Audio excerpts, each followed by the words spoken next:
Halfway done. Got the first new amp in, got all my wires retrimmed, all the banana plugs back on. We're in the process of plugging everything back in. That looks... Well, it's been a few months, guys, and I'm very sad to say that it is time to send back these awesome Acurus M8 amplifiers. They have been nothing but purely enjoyable, silent, neutral, dynamic, powerful, cool, just fabulous. So what are they being replaced with? Well, I've got serial numbers 2 and 3 of the new M8X amps. Let's unbox them.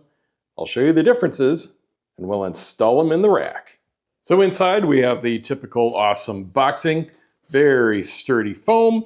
Nothing is even remotely contacted. These things will take a beating through shipping. And we've got a fully factory certification sheet. This is going to make sure that what they promise is what you get. And spoiler alert, it is very underrated. Oh, they are a thing of beauty.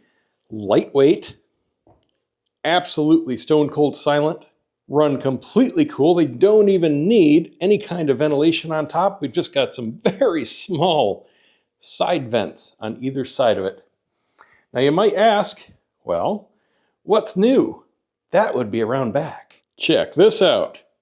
We finally have normal terminal connections. We can use banana plugs. My only thing I complained about when I got these. No more Phoenix connectors.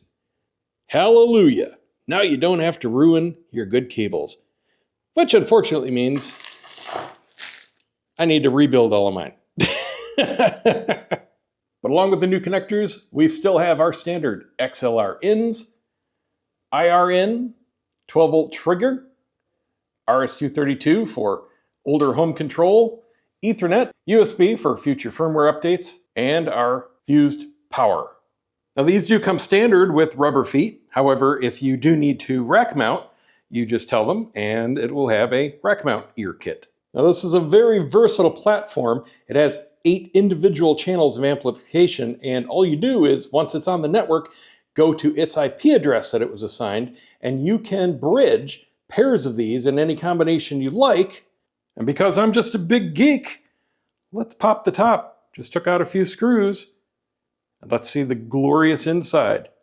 Oh, that's cool. That is really cool.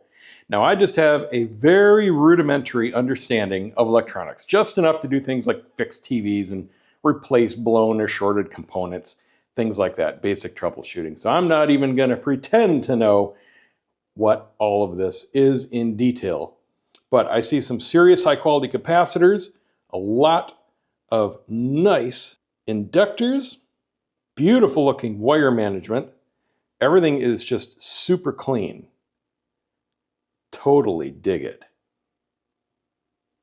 Now, if you watched some of my other videos, you might remember that I had previously made these adapters using these plug-to pins and then put them all together so that I could put all my speaker cables with banana plugs directly into them. And they did work exactly as I intended. However, I wasn't happy with the implementation of them in my rack because it's on a small side.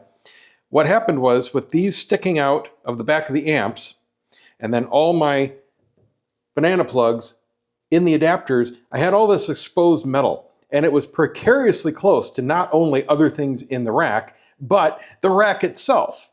So this was the problem, all this exposed stuff in the space. Whereas now, everything's going to go in direct, and then we'll be good. And all of this behind in the rack is actually open. So now the real work begins. I get to label and disconnect everything, inputs and outputs, take all my bare wires out of the Phoenix connectors, rebuild all the cables with the banana plugs, pull these 2 amps out, switch over the rack ear kits, put them on the new ones, install the new ones, get the new ones on the network, configure them into the appropriate configuration because I do have a bunch of them bridged, plug everything in, and then these can sadly go away. Halfway done. Got the first new amp in, got all my wires retrimmed, all the banana plugs back on. We're in the process of plugging everything back in. That looks so much better. Love it. These are light enough, by the way, where I'm able to put this in the rack unsupported with one hand. Phenomenal. So I'll put the specs for these up on the screen. Just know that these specs are under-promised and over-delivered. So with the amps plugged in, now we can just configure them. This is the mains. So what I want to do is bridge 1, 2, 3, 4, and then 5 and 6 into 3 pairs. That'll be my left, center, and right.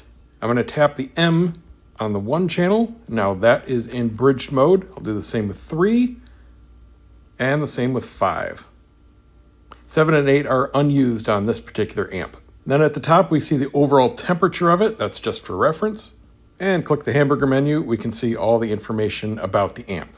And there we go, finally reinstalled. You can see why that extra 6 inches of stuff with those adapters I made was an issue, just with the lack of space, especially to the back, and especially since so much is metal back there, having all of these exposed. So that is just a tremendous improvement, keeping, of course, the fantastic performance of these amps. That's it. Stay tuned. Lots more good stuff coming up. See you next time.